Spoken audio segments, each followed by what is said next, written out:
The relationship between art and religion is almost without exception very strong and significant.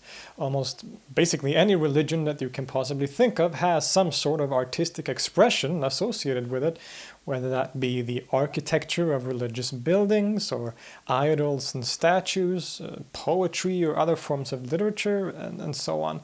Another very prominent of these artistic expressions, and one of my main fields of interest, is of course also music. Music is called a universal language, one that has been used by basically every culture in some form. Everything from rock concerts to military parades or religious ceremonies. Music is everywhere in the world in different cultures, and the Muslim world is no exception.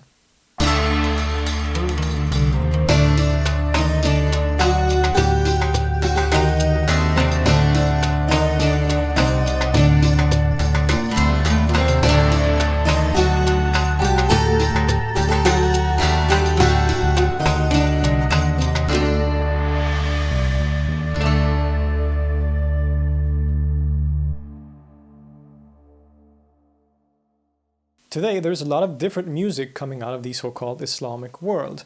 A lot of us have heard the songs by Kulthum, or Fairuz, or Cheb Khaled. There are love songs, pop songs, there is religious nasheed music about the Prophet Muhammad, there is political hip-hop, and even metal music, all of this coming out of the Islamic world or the Middle East. And this diversity has existed historically as well. Music was very much present in the early Muslim community. As I stated in previous videos, we know fairly little about the first 100 years or so after the Prophet Muhammad's death, but there seems, from the sources we have, there certainly seems to have been many musicians in Mecca and Medina. Many of these were women who would sing and play instruments at different kinds of gatherings. Music was also often used to accompany poetry, which was very strong of a tradition in the region since long before the Prophet Muhammad. The tradition of music was strongly connected to poetry in pre-Islamic Arabia, and this also continued in later periods. Instruments like the frame drum or flutes, and possibly also ouds or lutes, were probably used to accompany singing of poems of different sorts. The word used to refer to music at this time was ghina, which literally means singing, and so this shows you that music was primarily a vocal art, used to sing certain poems, and was sometimes accompanied by instruments, but not always. According to later sources, the first famous male musician from this region is a man by the name of Tuwais, who would sing and accompany himself by playing the duff drum. He lived in Medina shortly after the Prophet's death. There's also an individual by the name Ibn Messiah, who was an early composer and music theorist, expanding the melodic and modal horizons of the music of the Arabs at the time. As the Muslim Empire expanded under the Umayyad caliphs, a lot of influence was taken from neighboring regions and, of course, local traditions from the lands that were conquered, so Mesopotamia and Persia and North Africa and so on. Many of the Umayyad caliphs appear to have been great lovers of music, and there developed a kind of tradition of court music that would continue as the centuries went by. In some of the early art, like in the Umayyad desert castles, there are depictions of musicians, like these frescoes from Qasr Amra in modern-day Jordan. They depict musicians and apparently a bear playing the oud, as well as other very fascinating scenes. It may be surprising to some of you to see depictions of human beings and animals in Islamic art, but we must remember to avoid sort of projecting later opinions backward in history. These images are very early, during Umayyad times and only a few decades after the Prophet Muhammad's death, and the debate on depictions of humans probably wasn't decided at all at this point. It's never really been decided, but especially not this early on. After the Abbasid revolution in 750 and during their caliphate, which is often referred to as the Golden Age, music really developed into a sophisticated art form. Musicians from Persia and other regions brought with them, of course, local musical traditions that merged with the Arabic tradition to create, sort of give it new life and create new sophisticated forms of music. And of course, there were also influences taken from the Greek tradition, Greek philosophy, and many other ideas that were being sort of syncretized and developed in the Abbasid caliphate in Baghdad and in other regions. Music during this period, especially theoretically, but also practically, became an important part of higher education in certain strata of society. It was almost obligatory for the learned elite to learn music. The caliphs gathered around them very talented musicians who would frequent the courts. And some of the most famous of these early musicians include a man by the name of Ishaq al-Mawsili and his father Ibrahim al-Mawsili. They were both of Persian origin and served in the court of the very famous Caliph Harun al-Rashid, and thus they lived sometime around the late 8th to early 9th centuries. It is said that Ishaq al-Mawsili wrote over 40 treatises about music and had a vast knowledge in different fields. But perhaps the most famous and significant of early Abbasid musicians was a man who is known by the name Ziryab, which means blackbird and may have referred to his skin tone. His actual name was Abu al-Hasan Ali ibn Nafi' and was from modern-day Iraq. He also lived and worked in the bustling capital Baghdad and was the pupil of the previously mentioned Ishaq al-Mawsili during the reign of Harun al-Rashid. At some point, however, he left the Abbasid court and traveled west. Some say this was because a beef erupted between him and his master Ishaq al-Mawsili, but others say it was because al-Ma'mun deposed his brother al-Amin as caliph and he had to flee because of that. But I think the former option is a lot more funny, so we'll consider that canon. In any case, Ziryab eventually arrives in Al-Andalus, what is modern Spain, which was ruled by the Umayyad dynasty in Spain. The ruler Abdurrahman II appears to have been a great lover of music, as was his successors, and so Ziryab was able to establish himself as a very respected musician in that region as well. Ziryab was given a very warm welcome into the court of musicians in Spain, including by a guy named Al-Mansur the Jew, who was in fact Jewish. Stories tell of how Ziryab revolutionized the musical tradition in Cordoba and almost single-handedly developed a sophisticated culture of court music in Spain. Whether or not this is true is hard to say, of course, but it seems from most sources that Ziryab was a very talented musician who influenced the music culture of Al-Andalus significantly, bringing with him influences from Baghdad and opening a school of music in Cordoba. This may have been the first, or at least one of the first, schools of music in all of Europe. Here he would train students in music, both singing and playing instruments like the oud, and both men and women. In fact, women, albeit mostly slave women, played a very important role in the music culture of Al-Andalus in Ziryab's time, as well as other parts of the Muslim world too. These women were often instrumental, a pun absolutely intended, in composition and also in teaching music to others. So with the establishment of this school of music in Cordoba, there now existed three main centers of music in the so-called Muslim world at the time. This is the 9th century. One in Cordoba, one in Baghdad, and one in Medina, the city of the Prophet. Ziryab was a master of the oud, the Arabic lute, and is said to have also added a fifth string to the instrument, but the same invention is also attributed to Al-Kindi and Al-Farabi, so who really knows who did it? In any case, in the following centuries, there would develop a very distinct Andalusian and North African musical form, which would differ somewhat from the more Eastern forms of music in Baghdad and other regions. And a lot of this kind of music is attributed to Ziryab and his influence. In Andalusian and Moroccan music, such as the traditional Nuba suite, Muwashah, Sajal, and other genres, we can hear clear influences from both Arabic and Persian music, mixed with the local traditions of the African Berber tribes and the Spaniards. It's hard to know what the music back then actually sounded like, as no music was actually written down, but certain traditions do survive and can sound something like this.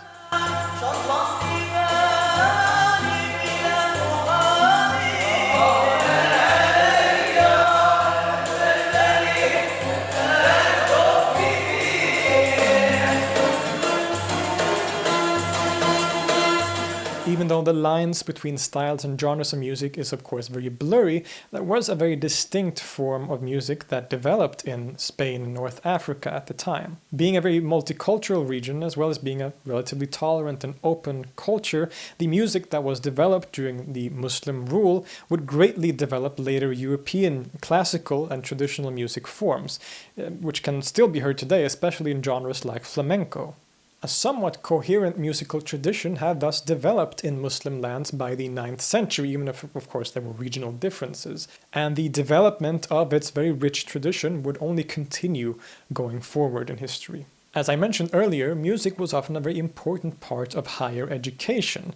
It was seen as a kind of philosophy and connected to cosmological, religious, and metaphysical ideas. This becomes especially apparent as the individuals who would mostly carry forward the musical tradition, at least theoretically, is actually the philosophers of the Falsafa tradition. In fact, whereas music and its science was transmitted primarily orally at this time, the first actual writings about music in the Arabic or Muslim world in general comes from the very famous 9th century philosopher Al-Kindi. He's known as the first Arabic philosopher and was a brilliant polymath in the House of Wisdom in Baghdad. He translated Greek texts into Arabic and wrote treatises on logic, astronomy, ethics, psychology, and music, among many more. Several of his works were on music, and in which he develops a musical theory that was partly based on the Greek tradition. In these writings, he talks about the oud, the lute, how it should be tuned, string length, and so on. He talks about scales and octaves, rhythms, compositional techniques, the best way to practice music, and so on. Al-Kindi is a very significant figure, not just in the history of philosophy, but also in the development of music theory and Arabic music generally. To the philosophers, music was often subsumed under the larger scientific category of mathematics, believe it or not, and was often treated as such. The rhythms and modes have very intricate rules that are connected to, among other things, Neoplatonic philosophical ideas that were very popular at the time. His successors in the philosophical tradition followed suit. The philosopher al-Farabi, for example, wrote a book called Kitab al-Musiqa al-Kabir, which means the great book of music, in which he further develops the ideas that al-Kindi had theorized.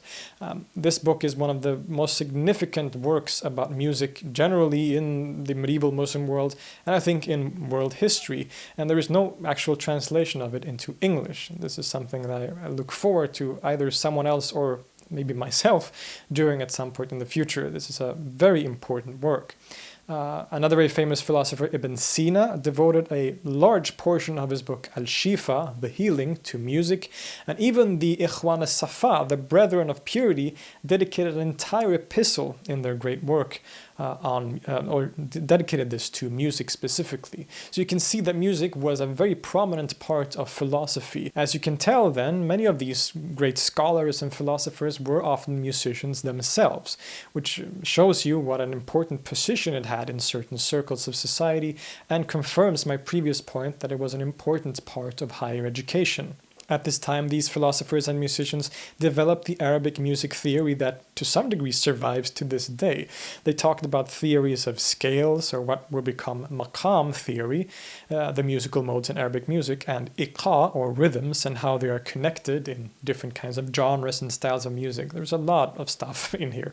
Quite telling of these kinds of texts is the epistle dedicated to the science of music by the Ikhwan al-Safa, or the Brethren of Purity, in which they compare the art of music to other forms of art in a very, I think, beautiful section. Quote, "You should know, dear brother, may God aid you and us with the spirit of his, that in every manual craft the matter dealt with consists of naturally occurring material, and that all of its products are physical forms. The exception is music, for the matter it deals with consists entirely of spiritual substances, namely the souls of those who listen to it." In other words, whereas a painter works with a brush and paint, the sculptor works with stone, and the cook works with food, for example, that which the musician works with and shapes are the souls of other individuals. I just absolutely love this description and this comparison. They go on to explain that music has many different functions and effects on the human being. It can inspire them to work harder, inspire them to fight in a battle. It can make them happy, sad, contemplative. Basically, music has the capability of affecting the souls of human beings in a very strong way. Quote, "It is clear from what we have expounded that the art of music has differing effects on the soul of the listeners, parallel to the differing effects of the arts of craftsmen on the material used in their craft. Because of this, all nations of humankind make use of it, as do many animals also." But above all, to the Ikhwan and many of these philosophers, music actually has a divine origin. To these philosophers, the beautiful sounds we hear in music are actually like a mirroring of the world of spirits. These beautiful sounds are a mirroring or a taste of the divine world of harmony and angels and all this. So when we hear music, we are getting a glimpse of a higher reality, of paradise and of the spiritual realm. In the harmony of music, we are witnessing the harmony and beauty of creation itself. And some Sufis would even say that we are getting a glimpse of God himself. But of course, because of this, there was a lot of rules connected to music as well. Since music was connected to philosophical systems and ideas, the music needed to reflect this too. This is where these writers developed musical theories that are connected to Neoplatonic ideas about the spheres or the humors in the body or the elements in the world. To demonstrate this, we're going to talk about a specific instrument, which is the oud, or the lute. The oud was seen as the most exalted of instruments. All of these great philosophers and musicians basically played the oud. Ishaq al-Mawsili played it, Ziryab played the oud, Al-Kindi played the oud, al-Farabi, even Ibn Sina appears to have played the oud. Al-Kindi refers to the oud as the instrument of philosophers, and Ibn Sina writes about the oud in his book Al-Shifa, quote, "If there's any instrument more noble than this, it is quite unknown to the practitioners of music." And the Ikhwan as-Safa has the following to say, quote, "The most perfect instrument devised by the sages and the best of their creations is the instrument called the oud, or lute." They then go on to describe how this instrument should be constructed, the sizes of the different parts, the strings, the pegs, and every minute little detail. Most of these philosophers did the same in their text, as this was very important, not only from a practical musical standpoint, but also from a philosophical one. Now, the question whether this instrument has 4 strings or 5 strings or whatever may seem like a very trivial question, but it was actually a very strong point of contention at the time. Ziryab, as I said, is credited with having added a 5th string to the instrument, and the philosopher Al-Kindi appears also to have suggested the same idea, but in the writings of the Ikhwan as-Safa, they make it very clear that the number of strings on the oud has to be 4, or the whole system is ruined. This is because the 4 strings represent the 4 elements of fire, air, water, and earth. The highest string, called Zir, resembles the element of fire as well as that of heat and fierceness. The second string, Mathna, resembles air and its softness. The third string, called Mathlath, resembles water and its wetness and cold. And lastly, the lowest string, called Bam, resembles the element of earth, being very heavy and thick. Here we have a very strong connection, obviously, between music theory and Aristotelian philosophy, as well as Neoplatonic philosophy to some degree, where certain notes and strings are given characteristics and placements within a larger cosmological scheme. And this is significant on a practical level as well. For those of you who know your medieval medicine, you know that people thought that the body consisted of 4 different humors that had to be in harmony with each other. And when you were sick, that meant that one of the humors were out of balance and all this. And so, not surprisingly, of course, the 4 strings of the oud, aside from being connected to the different elements, were also connected to these bodily humors. And so the oud and music generally was used in a practical sense, in a medical sense as well. So different melodies or scales were used to solve different physical or mental problems. Some melodies could fix a depression, perhaps, and other melodies would help with an infection, and so on. Some of this may sound pretty strange to you, but keep in mind that there are people and scientists working even today studying the way that music can affect our brains and our moods and our health generally. So there's clearly something very interesting here, and they had realized this even back then in the Middle Ages. So this is much of the basis of the musical theory that would develop in the Arabic and Persian and Turkish world. The modal system, known as Mahkumat, is very much based on many of these theories. As you can tell, music was a very large subject and was, like today, used in many different contexts. There was vocal and instrumental court music used as entertainment for the caliphs and rulers. There was party music at weddings. There was music that was used for medical and therapeutic purposes. There was military music used in battle to rally the troops. Caravan music chanted by the camel drivers, the camel people. Religious poetry being recited and sung. And of course the mystical ritual music of the Sufis. The Sufis and their connection to music is incredibly significant. The earliest forms of Sufism in Baghdad in the 9th and 10th centuries appears to have used music as a ritual. This ritual became known as sama, which is usually translated as audition, which literally means listening. And in this ritual, which has taken many different forms historically, music was used along with poetry and sometimes even certain movements or kinds of dance to induce a kind of a trance or ecstasy. This was a very prominent part of religious practice and mystical practices for the Sufis from early on and up to this day. Now, the connection of Sufism to music is so significant and strong that I will dedicate a whole separate video to that subject, and thus I will not be talking that much about Sufism in this video. So look forward to that separate video at some point in the near future. Needless to say, music took on many different forms and was part of many different aspects of society. Now, we should of course mention the controversies and different opinions regarding music at this time and later times that were held by different scholars and so on. Even if music was very common, obviously not everyone liked it or thought it was appropriate. There has, over the course of many centuries and since the early period of the Islamic religion or the Islamic civilization, been a great debate regarding the permissibility of listening to or playing music. We could speculate and trace the origins of this negative stance towards music to the fact that in the early period and even during the time of the Prophet Muhammad and before, music was often in the region very strongly associated with beautiful slave women playing at gatherings of rich, greedy rulers, often accompanied by things like drinking alcohol. And so people would have a very negative association to music, at least certain forms of music, and we'll get to this soon.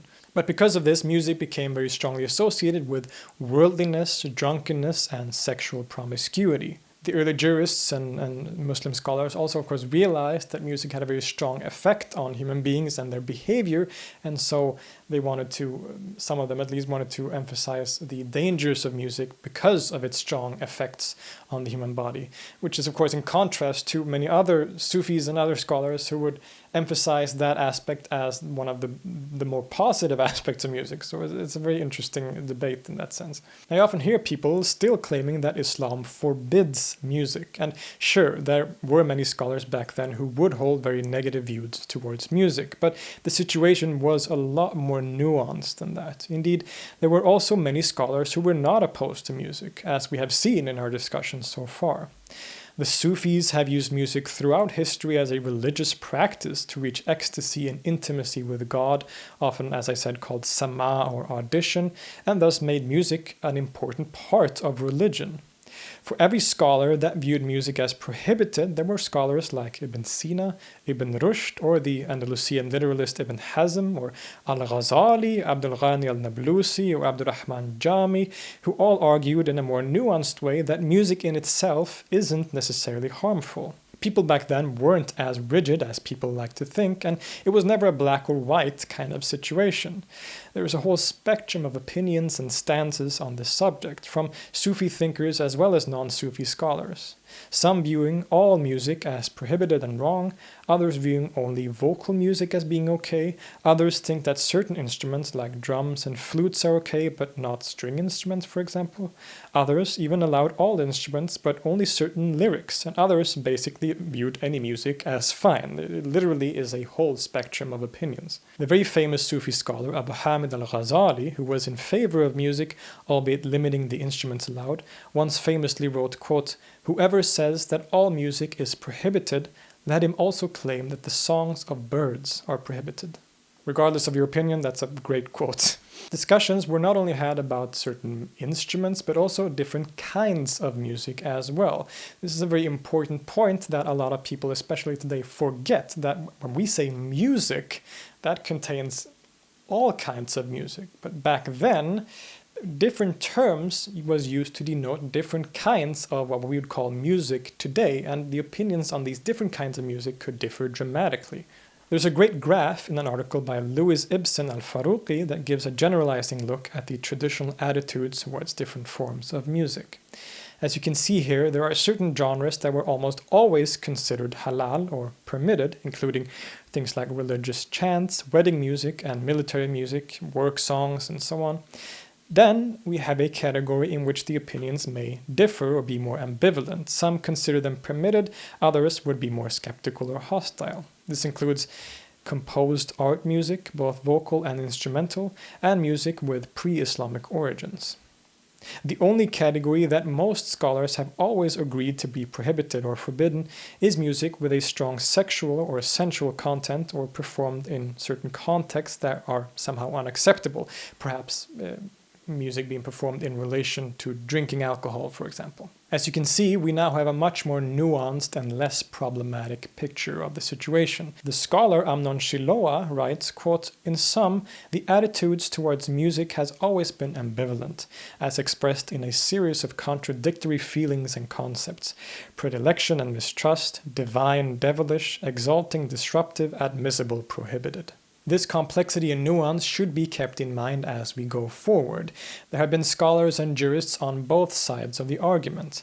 In any case, music continued to develop in the Abbasid, in the Umayyad, and in the Fatimid, and all of these different dynasties that would appear. Music continued to flourish and be developed in different ways. If music theory started with the philosopher Al-Kindi and then further developed over the centuries, it can be said to have culminated in a way around the time of the fall of the Abbasid Caliphate and with a man by the name of Safi ad-Din al-Urmawi. He lived in Baghdad during the reign of Caliphs al-Mustansir and al-Musta'sim and would first-handedly witness the invasion of the Mongol army, the sacking of the historical great city of Baghdad, and the execution of the last Abbasid Caliph. Being a very talented musician as well as a calligrapher, he was kept alive and continued to serve under the later Mongol rulers in the city as well. But before this very historical event, he had already written a book called the Kitab al-Adwar, the Book of Cycles, or Modes basically,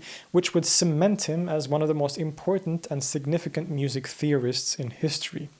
Indeed, the musicologist Owen Wright says that, quote, "There can be little doubt that the most influential of all Arabic treatises on music has been the Kitab al-Adwar." Urmawi was, perhaps unsurprisingly, an oud player, and he wrote texts about the oud, but it was in his systematization of music theory that he left his greatest mark in the history of music. He follows in the tradition of the previous philosophers, but systematizes the Arabic music theory in a way that has left its mark to this very day. In the Kitab al-Adwar, he talks about tetrachords, pentachords, and how they are played on various instruments. He also, very importantly, divides the octave into 17 intervals and then starts to form modes out of these intervals. This then becomes the very first systematized version and classification of maqams in Arabic music, in a way, that the modal system that is still in use in Arabic and Turkish music today. He mentions the names of a few of these modes and maqams, most of which are still in use. Shiloah again comments, quote, "An eminent theorist as well as musician, he achieved a systematization of the general scale and the whole modal system that was probably in practical use long before his time."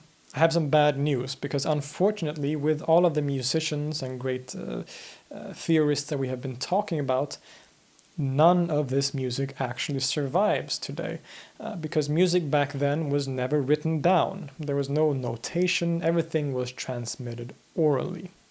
But this is actually one of the other very significant things about Safi ad-Din al-Urmawi, because in his writings we find the, as far as we know, earliest example of actual musical notation. It is very rudimentary notation, and it isn't really songs per se. It's actually more of a kind of exercise. He's notating an exercise for playing the oud and for singing. But nonetheless, this would sort of pave the way for later Ottoman writers who would actually create a system of music notation for the Middle Eastern world. While these notations are very hard to play and, as I said, amount to no more than simple exercises and very short melodies, there have been attempts to actually recreate and record some of these melodies, albeit with a very heavy dose of interpretation and improvisation. For example, here is a recording by the musician Nida Abu Amrad, who tries to interpret some of these notations.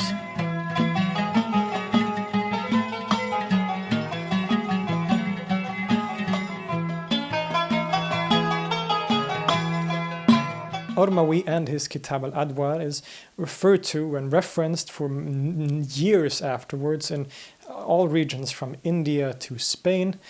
The tradition that was started by Al-Kindi can be said in a way to culminate with Al-Urmawi in this sense, but that is not to say that music did not continue to develop afterwards. Instead, we could see it as a kind of turning point, or a very important central point for the development of music theory. When talking about the great philosopher Ibn Sina, one sometimes divides a Muslim philosophy into pre-Ibn Sina and after Ibn Sina. Of course, it didn't end with Ibn Sina, but it's a very important turning point. I think the same kind of view can be used about Urmawi, that there's a pre-Urmawi music and a post-Urmawi music. In the next part of the series, which I'm planning, we will talk about the post-Abbasid era of Islamic music, everything from the composer Abdul Qadir al-Maraghi to Amir Khusro in India, to the Ottoman music and the music of the Mevlevi order, which are very strongly connected. I hope this video didn't feel too long, but it's a very broad and complex subject that I wanted to do justice, and so a longer video was kind of required. Nonetheless, I hope you enjoyed this video. If you want to continue this discussion in the comments, that would be highly encouraged. And if you want to support this channel, you can either support me on Patreon. I will leave a link to my Patreon page in the description, but you can also simply like the video and subscribe to this channel, and I will see you next time.